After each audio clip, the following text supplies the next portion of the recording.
Hello, we are live on the No Delusion Zone, and my very special guest is once again Adam Dunigan. He was here with me before. There you are, Adam. Adam is a candidate for the Democratic seat in Virginia's 8th congressional district, with the primary coming up August 4th, correct? Yes, sir. Okay, well, he is again the Democratic candidate, one of the Democratic candidates in Virginia's 8th congressional district. Lot to talk about, starting with Virginia. So, first of all, welcome back, Adam. Thank you. I appreciate it, David. I really enjoyed last time. Looking forward to this one.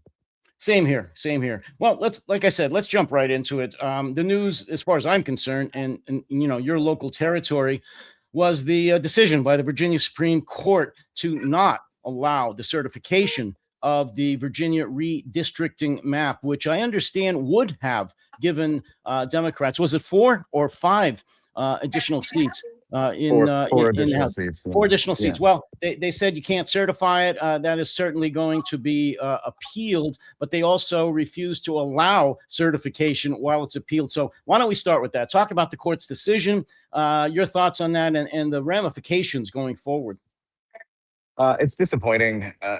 Democrats, we really were pushing for this, and I think it was a good thing generally for the country to try to take back some real power, at least put a speed brake on the excesses of the Trump administration.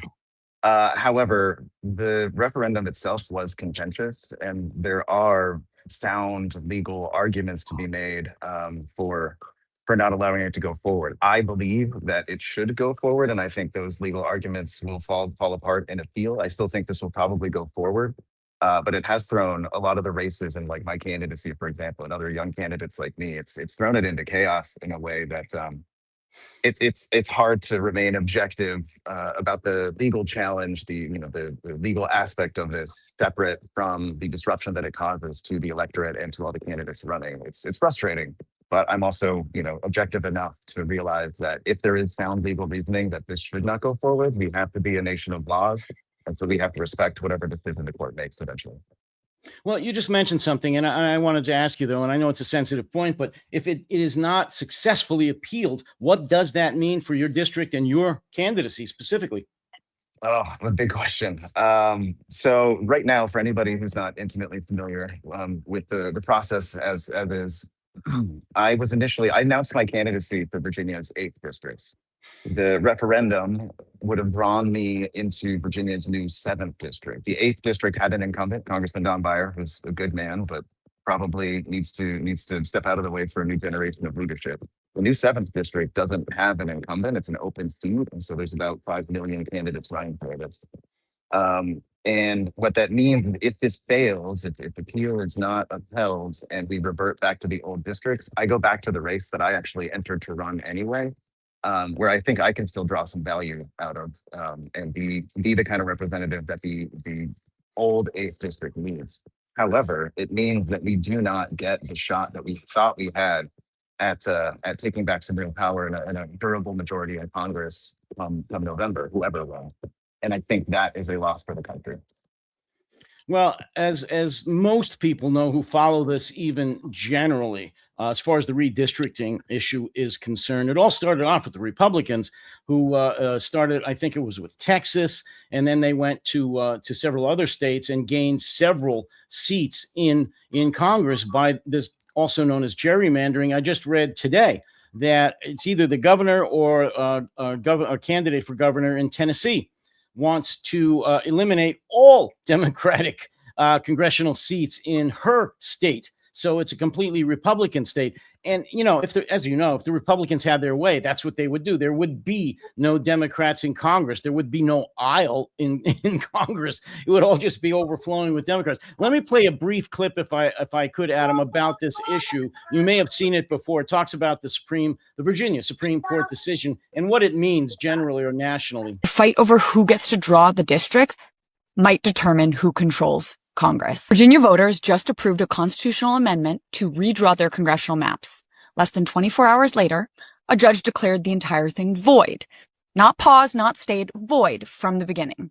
And right now, social media is full of two kinds of people. People saying, don't worry about it, this judge always gets overruled, keep celebrating, and people saying, it's over, the courts killed it. Both of those are wrong. And I want to walk you through what actually happened, what the legal issues are, and what happens next, because this thing is far from settled and it matters way beyond Virginia.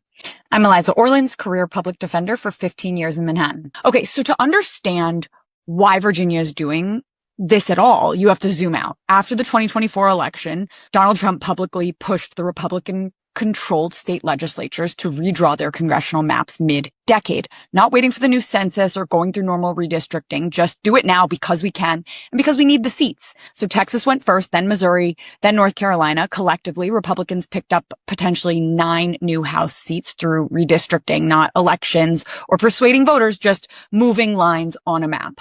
Democrats had fewer states to work with, but they started fighting back. California passed Prop 50, a new map through a voter referendum, and then there was Virginia. And the stakes are real. The Republicans' House majority is razor thin, and redistricting, moving lines on a map, has become the single biggest structural battleground heading into the 2026 midterms. The fight over who gets to draw the districts might determine who controls Congress. I mean, it's absolutely true. It has ramifications far beyond Virginia. But, let's not dwell on that because there's nothing you and I can do today. We have to wait and see how this pans out in the appeal. Let's assume optimistically that, the Democrats win the appeal. It does get certified and we move on. I wanted to ask you 2 brief questions on this issue. I looked at your competitors, Democratic competitors. There's not that many, but there's a few. What do you have that they don't have? Why should people vote for you? In one word or less. Dark horse energy. I respect all of my competitors in the race, but I do.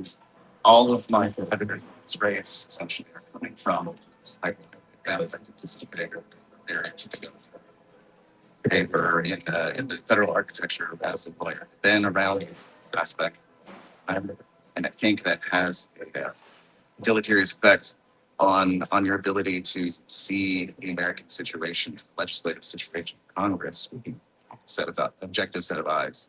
I think if we just in Virginia expanded all of this capital, took the big risk to have this referendum and to make these map change, as uncomfortable as a lot of us were with the idea of gerrymandering from faith.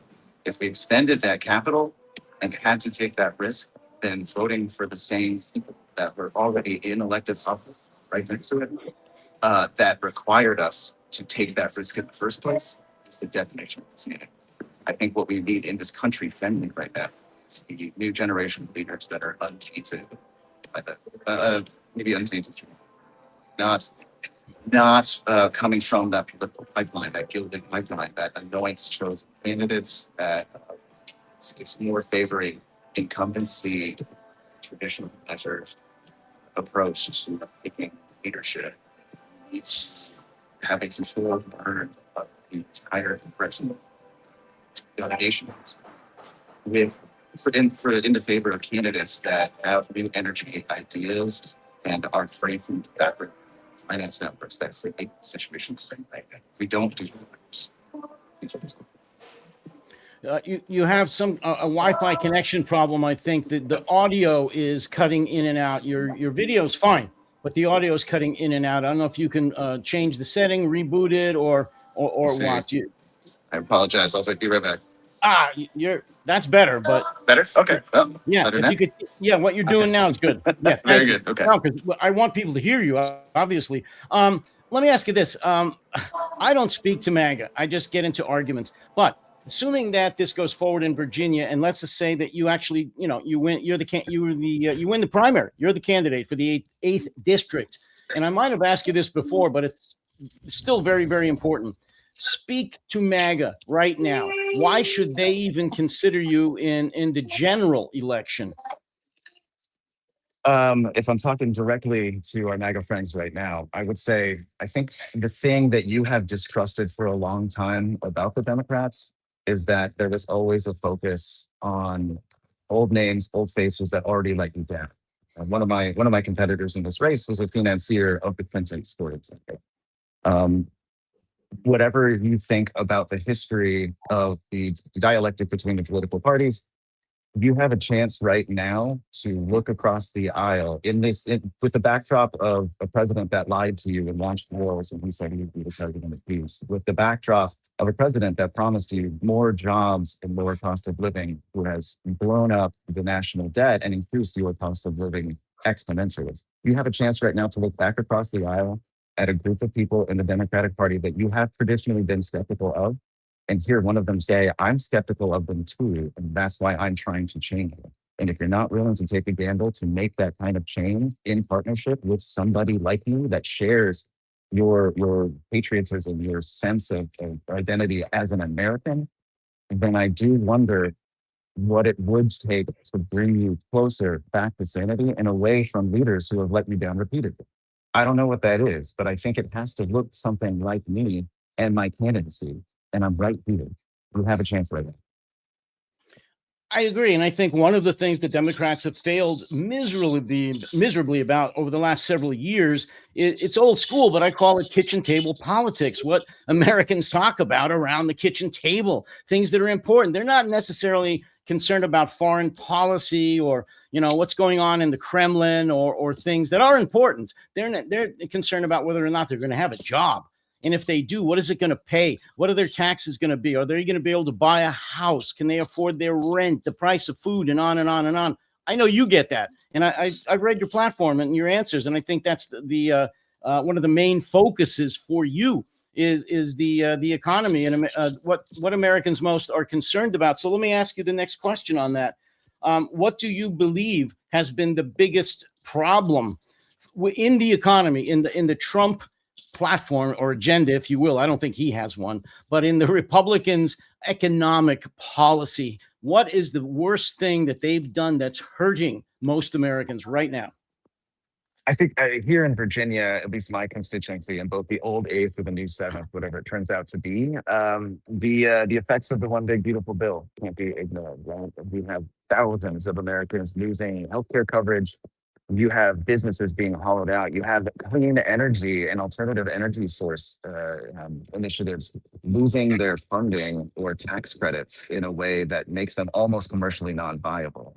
And you know what would have been really good if we were going to launch a war with Iran was to have a durable power alternative and systems built in this country that could have offset cost increases in petroleum. It would have been really good if we had that. And the Trump administration's capricious nature of canceling contracts and sweeping away, decades of work to build a regulatory infrastructure for these new sectors. The idea is that our country legislatively should be building towards a new system that can withstand challenges or disruptions like we just had in the Strait of Hormuz. And they didn't do it. Or if they were doing it, they swept it away with the wave of the pen with no thought about the consequences for the future. And that means people in Virginia and around the country are going to lose their jobs. The encroachment of AI is going to create job displacement, even orders of magnitude over that.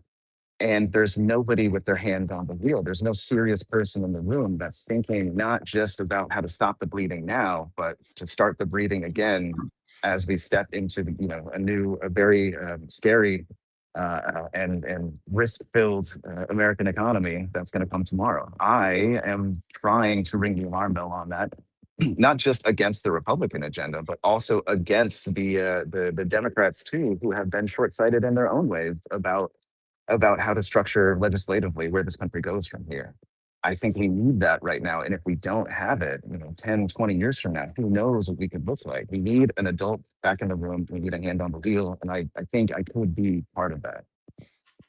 I know that a lot of Republicans or states that lean Republican or have voted overwhelmingly for Trump and the Republicans are states that are involved in fossil fuels, whether it's coal mining, oil production, refineries, and so forth and so on. Can you speak to them about, although you understand where they're coming from, the loss of jobs perhaps, and the devastation of the economies in some instances, can you speak to how the devastation of alternate fuel sources in green energy by the Trump administration is going to be catastrophic for them in the long term? Oh, yeah. If I'm speaking directly to that person, maybe sitting in Western Virginia or West Virginia or oil areas in Texas, I'll tell you, I get it. A system was created around you that encouraged complacency on the part of regulators, the governments, and commercial companies because profits were high and a high tide lifts all ships. But excuse me, but I will say that they lied to you. They lied to all of us. And business has shown itself over the last 20, 30 years in the absence of real pushback from the government, or again, that hand on the wheel. Business has shown you that they are not going to be constructive with your community. They will extract what they can from it, and you will get the scraps at the table, if that. I think the encroachment of AI data centers in Virginia is a great example of this, right? We can't fight progress in the AI sector. Like, it's going to happen no matter what. But we are giving away almost $2 billion in tax incentives to companies that are making hundreds of billions of dollars in profits already. And meanwhile, the people who have to live next to the infrastructure created with AI data centers, they are seeing none of the benefits of the profits going to that sector. So here in Virginia or West Virginia, those profits are going to New York, California, or overseas. A lot of them overseas. And the people are having to suffer environmental consequences, noise pollution in their neighborhoods, in giant, supermax prisons in the middle of their neighborhood with no actual benefit. And the end use case for a lot of AI has been, people in Germany making cute cat names. It's frustrating. And I don't know the best way to communicate just how taken advantage of we all have been as a society by a profit-driven industry that does not even give a nod to the decency and quality of life that people deserve. That's going to be high on my list when I get to office, to start putting some morality back in the way that we legislate and regulate. It's always amazed me, not just now, but for several years, how Republicans specifically, but some Democrats too, vote for people who are voting and enacting laws totally against their best interest, whether it's raising taxes on the middle to poorer classes, giving tax breaks to the upper classes, the billionaires, taking away health benefits, closing hospitals and clinics, and yet they vote these people in again and again. I just want to throw up a brief graphic here and get your response here.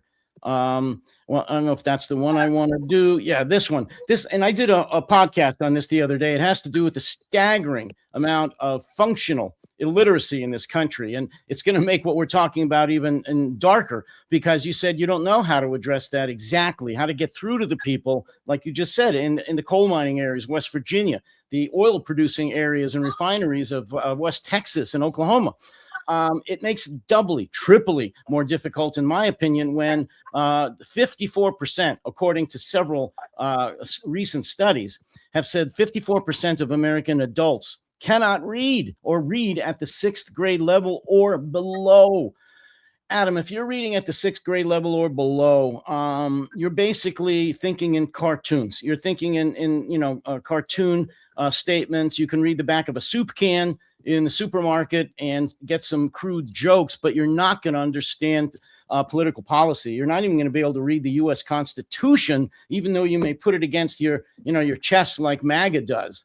How do you, or wrap yourself in the American flag? How would you address the staggering illiteracy or literacy problem in the United States? You're elected, you're a congressman. How do you even begin to attack that problem? Because that's one of my biggest interests, is the education system in this country.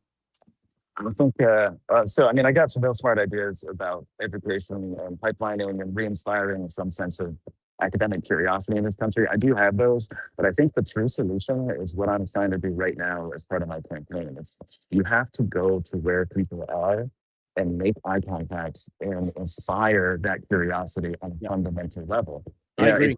I think one of the reasons that people get so disengaged in all of this is that the pace of change, or at least the dialogue around the change that's happening in this country, it comes at you so fast, and people are just trying to survive. When the referendum came down last week here in Virginia, and my little tiny 8th district got drawn into this monster 7th district, which goes to the West Virginia border, my first impulse and instinct was to get on my motorcycle and go all the way to the furthest extreme on the West Virginia border and just go talk to people there. Right. Because those people, I'm not going to scold them for not reading more up on policy or going into my campaign platform and understanding every single plank and the nuance within it, because they have to feed their family and work Yeah. 1, 2, maybe even 3 jobs. I think if you Yes. want people to come back with some political literacy and a sober understanding of why we're doing the things we're doing legislatively or trying to do in my case, if you want to do that, you have to go shake that hand. You have to make eye contact with them, and you have to empathize with the fact that the system that was constructed around us as Americans for the last 3, 4 decades anyway was hollow at its core, and now we're starting to see the effect of that. I believe that I have a responsibility to go to those people and do exactly that, which is why you see me on Sunbrand right now, because I've been out on the road doing that, trying to inspire that curiosity. And we've talked about that before. I mean, what we are doing, I think, is great and must be done, meaning the remote type of interview that I'm doing with you right now. And we've discussed this before, and I'm still going to hammer you on this. We need to do some town halls. We need to do some real in-person town halls. I mean, I've said this actually for years. This is nothing new for me, but it's hard to get done because, and I hate to say it, the Democrats have not been all that responsive to doing things like that. They just haven't. And in the state of Florida, where I live, the free state of Florida, I hate to say that. I told you this story where I tried to go to a live stream a few weeks ago with my local Democratic congressional candidate, and I signed on, and I was trying to do it for, I guess it was an hour, and I kept writing in, and finally it was over. And I wrote to the Florida Democratic Party, and they said, "Oh, well, it wasn't a video live stream; it was just, you had to write in and text." And I was just blown away. I mean, and they wonder why the Democrats in Florida, and by the way, as you know, DeSantis just gerrymandered the Democrats out of the state. I mean, I think there were 7 areas or 7 congressional districts that had a Democratic majority. Now it's going to be down to 4. The whole state is red. Really, I just saw the map. I don't want to talk about that. That's not your state, but it's indicative of what's going on. And let me ask you this. We'll get out of the education thing because I could do 2 episodes with you on that. In your opinion, how did we get to this point? How did we get to the point where the majority, Adam, of Americans are functionally illiterate? I mean, that's a big question. I think the way I know. the attention economy, the information economy, it can't be ignored, right? Like we suddenly got these little black rectangles in our hands where you don't really have to read because you get all of your news via audio or 90-second clips. Yeah, AI and all that slop and news. the rest of it. Yeah, I mean, it's increasing every single day. So I think there does have to be an intentional, push back toward a sober, measured engagement with politics, policy, literature. I mean, but it's not just money, is it, Adam? I'm sorry, because people keep saying, well, there's not enough. Look at Louisiana. They don't spend enough money. New York spends all this money, but there's still, illiteracy rates there. It's not just how much money you spend, is it? Yep. No, and it's not. It's a hollowing out of what it means to be a thoughtful citizen. I say this in my platform. Anybody can go look it up. But a lot of the educational funding in our country and pipelining for promising students straight into STEM, and that's not a bad thing. Then the backbone of American ingenuity and innovation for generations. I'm not knocking that, but we used to be a country that could cultivate the strongest economy and the world's best artists. We had thoughtful citizenry that engaged not with a partisan lens on what somebody else is telling them the country should be, but rather an objective understanding of what the founders wanted this country to be and what they wanted the citizenry of that country to reflect. We have moved so far away from that because everything is coming through a partisan lens. And this is why it's so important for me on my platform to protect, especially higher education, from interference from the government. Democrat, Republican, it doesn't matter, like an education starts with hearing all perspectives and the dialectic that comes with that. And we have gone away from that. And a lot of liberal schools are to blame on this too. We are teaching through one lens at any given time, and we are making people disinterested in learning the counter argument. And in a lot of cases now, I don't know about you or me, but like, I don't have time to go back and read like seminal text or anything.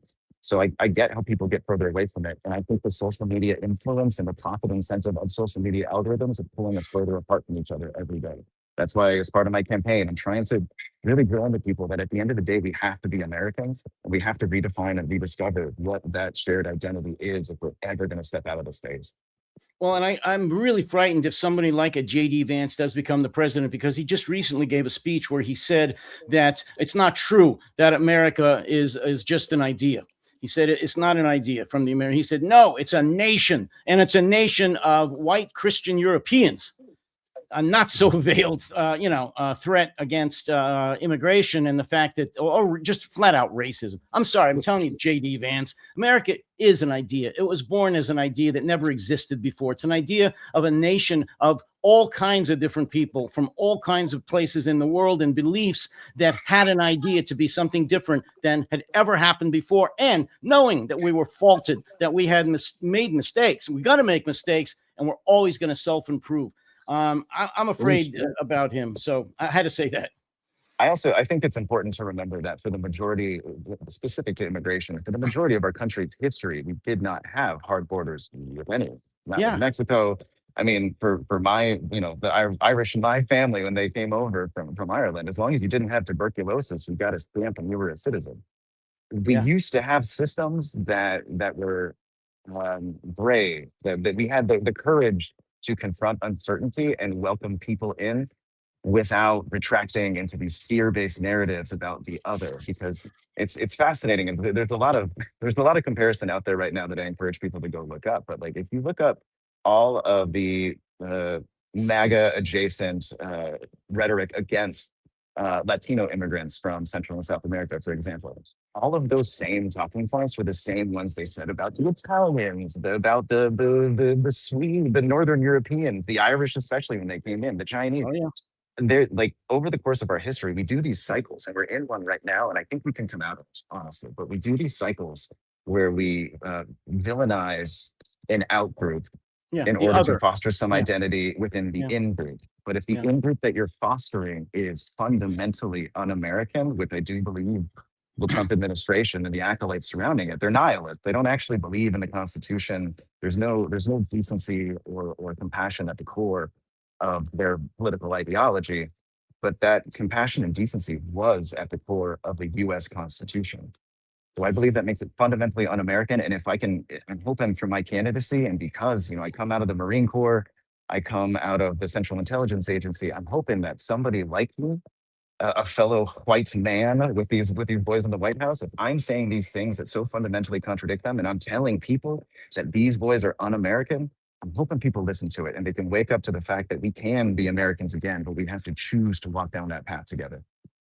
Amen. And I'm going to get right to your intelligence and military background. I just want to leave it with you with one last thought. I mean, I remember seeing so many photos from 100 and some years ago that said Irish need not apply. I mean, and that was the real deal. And, these are Irish. And now some of these descendants of Irish people and Italians and Germans and Swedes are the same ones that are part of MAGA and saying, we don't want Latinos. We don't want Asians. We don't want anybody from, whatever, you name the country. And we don't want them here. We only want real Americans. Well, they weren't real Americans 120 years ago. But anyway, it's disgusting. Moving on to national security, and you mentioned your background. You are a Marine. You used to be in the Marine Corps, and you were a CI officer, case officer. So I want to move to national security issues. Of course, I can't ignore Iran. Well, before I get to Iran, I want to just ask you a general question that I haven't asked you before. What do you think of the proposition or possibility of reinstating a military draft? Oh, it horrifies me. I really think if you're looking to create the most social division possible in this country, that is a surefire way to do it. I don't know, like legally the challenges involved in doing that. That possibility doesn't keep me up at night just yet, because I still do believe at the core that we are a nation of laws, and the architecture required to actually effect a draft in this country. I believe that there are enough good Americans in that architecture that they would not go along with it. If it were to come back, it would be an indicator of like the largest backslide that we've had in the foundations of our democracy, because stepping away from that after the Vietnam era was a victory for everyone at every level of society. And if we are now starting to undo the victories, the cultural and social victories of the 20th century, the American century that we're all so proud of, if we're starting to undo those, everyone should be deeply, deeply uncomfortable. Well, I think if a military draft were instituted during this administration, however long or short it lasts, I believe there would be riots. But that I had to ask you this. I do want to move on to Iran. From an intelligence officer, case officer's perspective, and yes, we could do 2-3 episodes on this. What would you say about the Trump administration's inability to either assess or to listen to the intelligence assessment that I am sure was given to Hegseth and Trump before they started this war? What are your thoughts about the intelligence failures that went into this? Well, I know firsthand, and I can't divulge on this, but I know firsthand from friends, both from the intelligence community and the military community that I stay in touch with, that they did hear this directly. And the tabletop exercises that have existed for decades about what armed conflict with Iran would look like, the events happened exactly as planned. The events happened exactly according to the expectations that military planners put together. There's no surprises in any of this. No surprises for anybody within the military, except apparently for Pete Hegseth and for Trump. And I think the driving force that caused this, or caused them to ignore all of their military assessment, is this self-mythologizing ethos. You have a bunch of guys right now that served or did not serve or barely served in command of these structures of subject matter experts that are screaming at them that they are defaulting to this jingoistic, wrapped in the flag, Americans can do anything mentality. And that works great for the Marine charging up the hill, trying to take it. That does not work great when you have the commander in chief making calls that are fundamentally misaligned with military reality. This is our 3-day special operation. This is our Putin syndrome, where Trump and Hegseth are listening to the "yes, we can, sir," and not the people who are trying to save American service members' lives or prevent catastrophic disruption to the global economy and global society.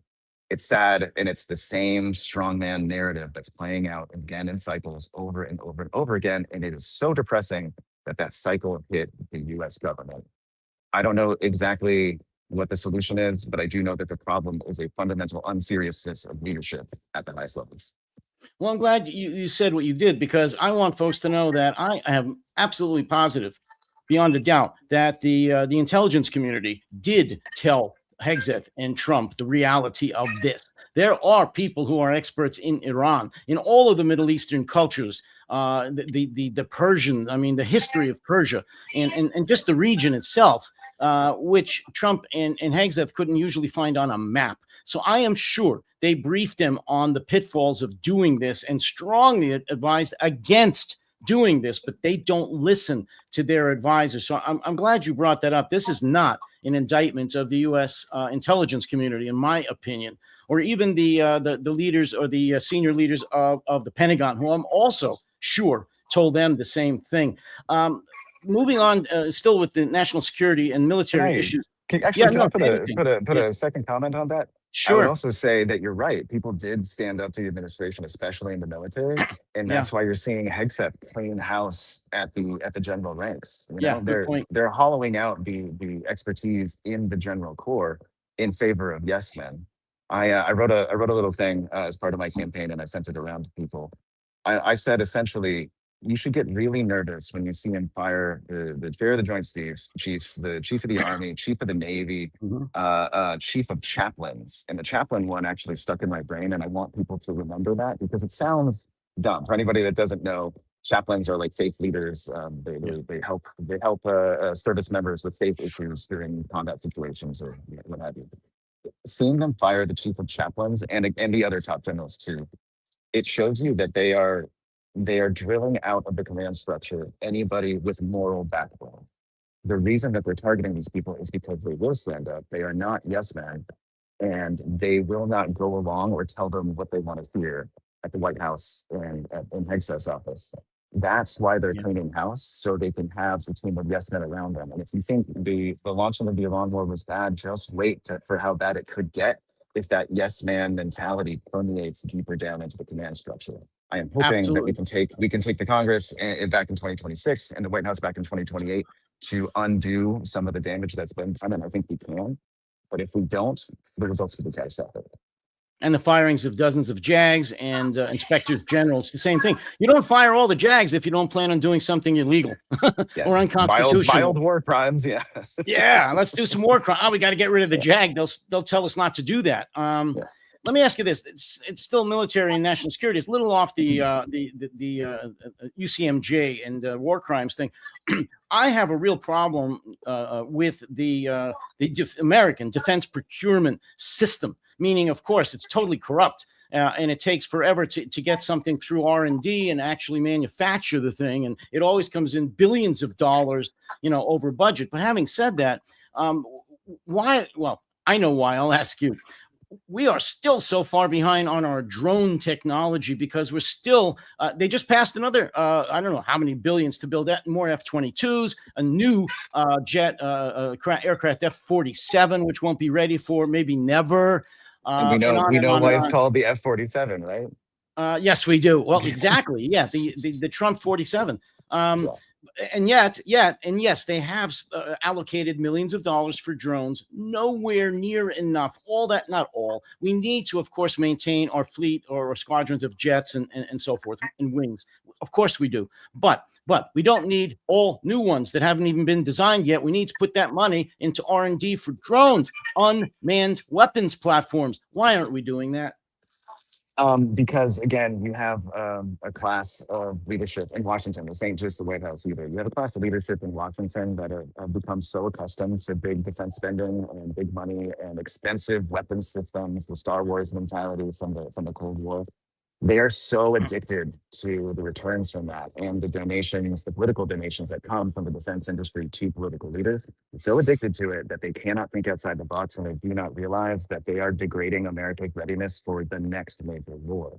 This is why Iran went bad for us.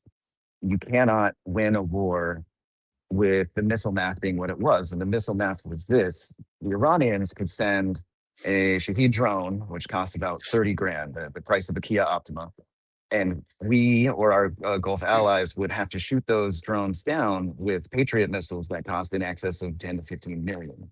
So when you're burning that kind of capital on defensive weapons against an offensive weapon that is, again, a Kia Optima with wings, you're not going to win. And unless we right size our arsenal, unless we start thinking strategically about what that next war is going to look like and who it's going to be, then we are going to fall behind.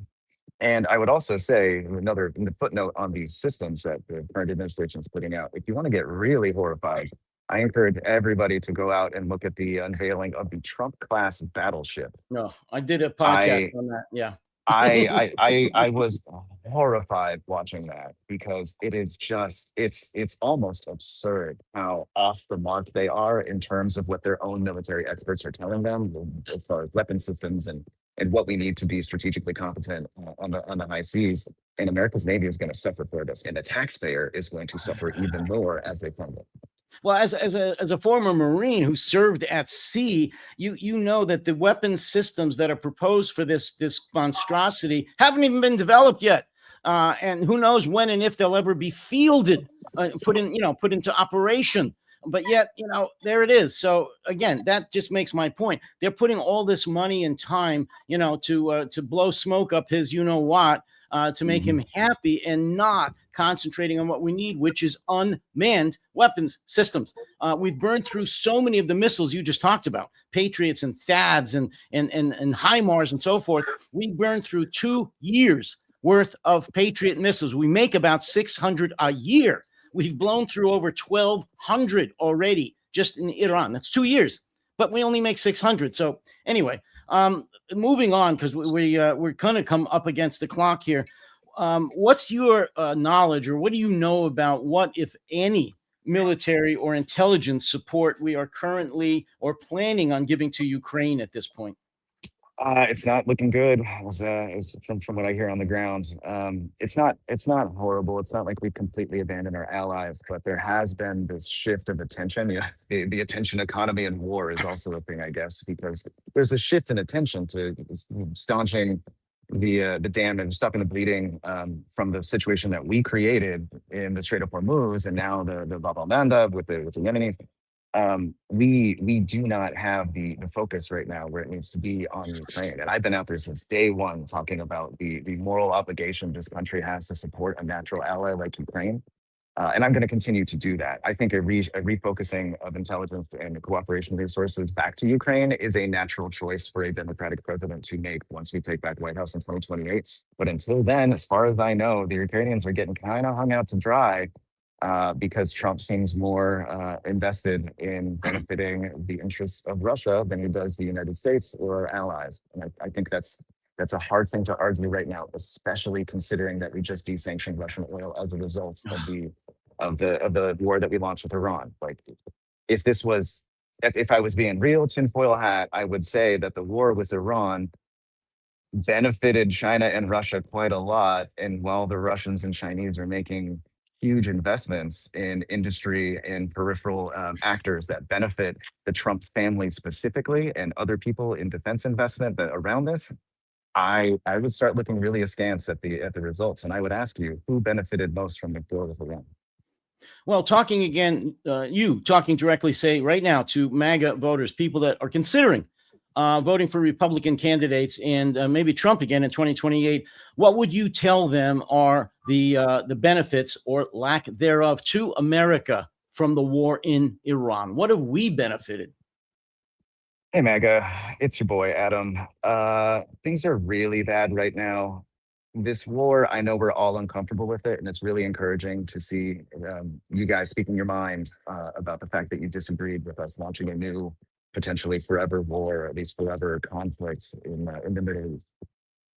If you don't make your leaders on the Republican or like the MAGA electeds understand that there is consequences for breaking their promises to you, they will never change. And the only way that you make them aware or make them feel it is by changing your vote at the ballot box. I'm not asking you to change your party. I'm not asking you to become a Democrat, but I am saying if there's somebody like me in a race where you're at right now that can look you in the eye and explain and validate this frustration that you have with the damage that the war has caused, you have an obligation to vote for that person. There's no way back. And the consequences that you're experiencing right now in terms of your cost of life and quality of life are only going to go up when your government is burning this kind of cash on missile systems that should have never been expensed in the first place, rather than investing in your community to give you your jobs back.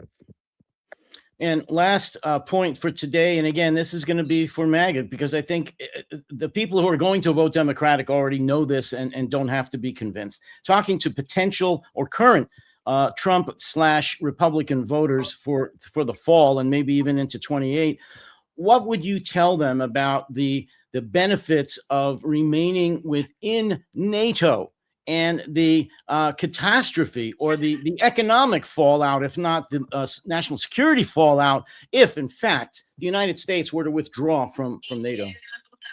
The benefits of NATO, if you're a NATO skeptic, and a lot of people are increasingly becoming that because of rhetoric from this president, I would point to you the original God King of the conservative mentality, Ronald Reagan. Ronald Reagan used NATO as the crowning achievement of American foreign policy. We won the Cold War. We faced down the commies, the Soviets, right?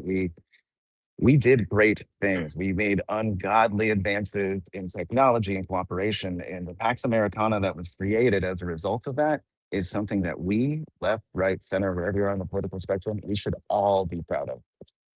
And if somebody is telling you to be ashamed of the thing that made, one of the many things that made this country so great in the American century, if they're telling you that that was actually a bad thing, they are trying to rewrite your history, and you have a responsibility to stand your ground and make sure that you declare your values, you stay true to the history and the tradition that you came from, and protect the things that the people who built your country, who signed your founding documents, and who led us through the Cold War, you have a responsibility to protect those things in their stead. We have to stay vigilant. And the cost of vigilance is protecting institutions like NATO, being a good ally to our partners around the world, and putting integrity and morality back at the way that we conduct our foreign and military policy. I agree. And I'll just end it on this.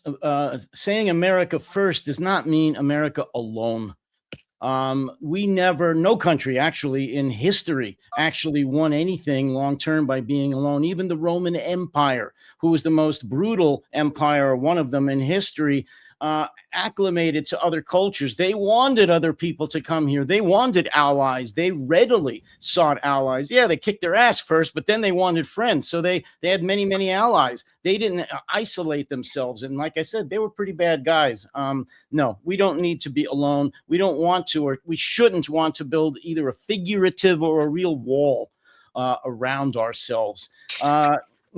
Adam, you and I and like-minded folks, we need to get out there and talk to the people who are on the fence. And right now, there's a lot of MAGA people, a lot of Republican voters that are on the fence. They're not happy. They're losing their jobs. They're losing their health care. Clinics and hospitals are closing where they live. They're losing Medicare or Medicaid.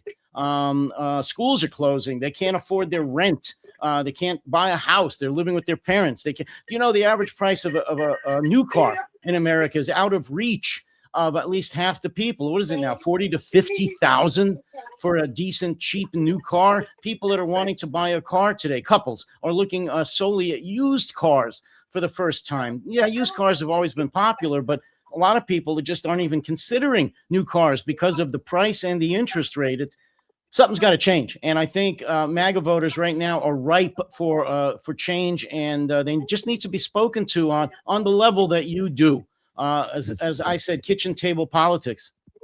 This is my entire intent behind the new race that I'm in. Whatever happens here in Virginia, I am going to go make eye contact with every constituent that I'm going to represent, and when I get to office, I'm going to represent them.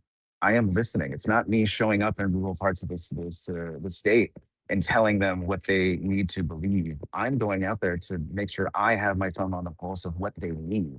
And my job when you send me to Congress is to go get the things you need. Rural healthcare is a great example, right?